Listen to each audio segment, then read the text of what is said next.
And during the lockdown is when I took the time to write the book. A lot of people have told me that I've done so many things in fitness. Is there anything you haven't done? And there's two things I hadn't done. I hadn't written a book, and I haven't opened a gym. Well, I'm not going to open a gym, even though people think I should. We'll come back to that a bit later on if you like. Don't. I wouldn't. Yeah, both me and Paul, both Paul and I, as gym owners, are saying, no, don't. Not a 65 years old. Who out of the three of us presenters looks the most chilled and relaxed here? Well, no, it wouldn't be a gym for anybody. It would be a gym that would target the over 50s. It'll be a franchise chain of fitness over 50 gyms. That I would just be franchising out the idea, and we'll come back to my holiday in a second. But since we started talking about it, we might as well carry on talking about this.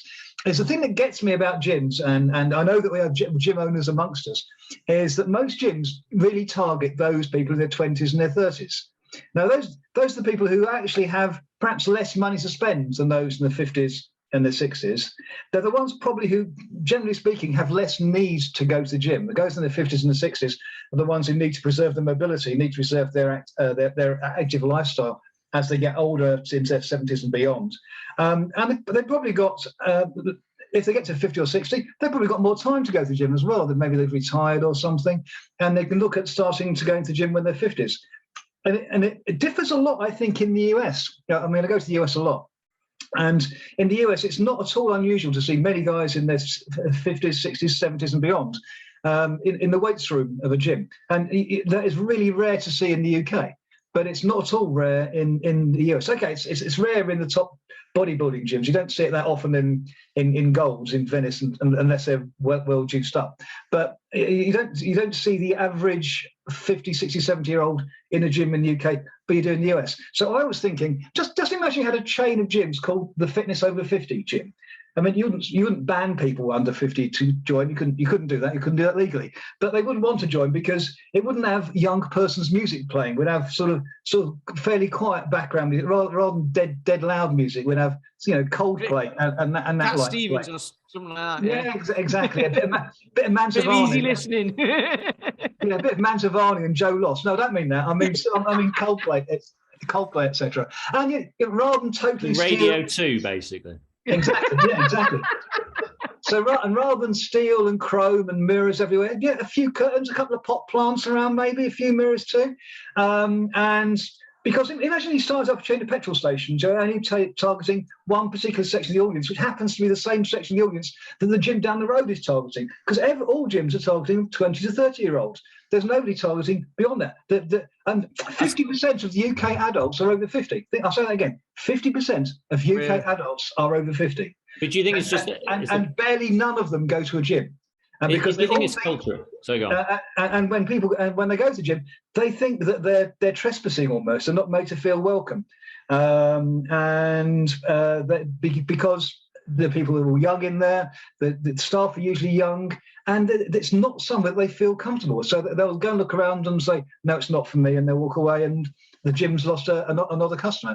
So when I say one thing I haven't done in fitness is open a gym, I wouldn't want to open a gym and work as hard as you guys do. I'd want to franchise the idea out, and everybody pay me £10,000 for the idea and the name is what I'd want to do, and then target all those over 50s that don't go to the gym now, because they turn up to classes. I still do personal training, of course, the over 50s. They're never late. They never forget to come. They don't need constantly entertaining with new exercises. We can look at the same exercise set week after week after week, but we do either one more rep or we move the weights up by one notch each time, so I can see on the spreadsheet how they're progressing, and they can see it as well. Don't need to be entertained. They're not going to be fitter than me. Also, if I started the gym now, if 20-year-olds come in, they're going to be fitter than me. That's not the idea at all. So I think the idea of a chain of gyms for the over 50s is a good idea. And if anybody wants to buy the idea of a fitness over 50 as a gym, come and see me. I don't know if they would be fitter than you in the 20s, though. That's the thing. All right, maybe not. I mean, I think I'm gonna do it without having to buy it off Chris and do fit over 51.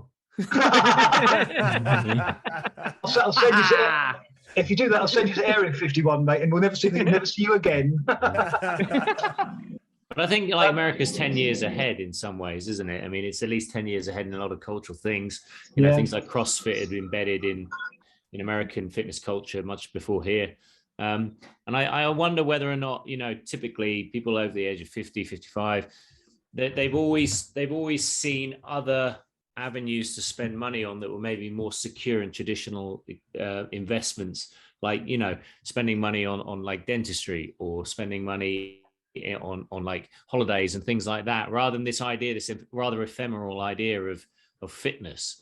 It wasn't something their parents we did. wouldn't be promoting it as an idea of fitness. We're promoting it as an idea of extending your active lifestyle years. So you are active and not reliant on somebody pushing you around in a wheelchair into your 80s and your 90s. Yeah, I think such. I was going to say, Chris. My place in Chelmsford, the website is very much we are actively over 40s, over 50s, and all the marketing is using real people over 50, and most of our members are over 50. So we actually have a very, and we actively say, we are somewhere for older people to train. And we've signed up quite a few people who come in because, they see the marketing we put out on the website, and the people on the website are usually in their 50s and 60s and 70s. So I think you're 100% right. I think most people are kind of missing a trick, if you like, but not just from a financial point of view. I actually much prefer working with people who are a bit older for many of the reasons that you said. They're committed, they're punctual, they're consistent, they like routine, they're nice to be around. I mean, I'm in my mid 40s now. They like the same sort of music I like to listen to, and like you say, I prefer, we've got, we mention him a lot on the podcast. Les in his 60s, when he walks through the door, whatever's on, whatever music's playing, gets stopped, and we put on like greatest hits of the 70s, and we have a bit of everything on there. We have, instead of walking in with BCAA and a bottle in that, he's got like a bottle of Horlicks. Is that right? Come on, lads, No, but straight away, and lots of people now, because and I said to someone the other day, actually, for Paul's gym, Hounds of Health, Kate Bush has obviously had this massive resurgence now, thanks to Stranger Things. So, we've, got loads of people who like, we have, Fleetwood Mac and The Who and the Stones and, Rod Stewart and the Faces and all these kind of bands playing. All those young'uns. I love it. That's the kind of environment I want to be in, and I think that's brilliant. That's brilliant. Well done to you, James, and well done for that marketing policy, because I reckon all the other, I've been to your gym, and all the other gyms around Chelmsford, everything like the gym and Pierre gym, and they're all trying to they're all chasing the same poor student pounds, which they haven't got much money on anyway. And you're there taking the people who 50% of the UK adult population is over 50, and if all of those go to your gym in Chelmsford and leave the other new gyms fighting for the poorer younger people, then that's their lookout.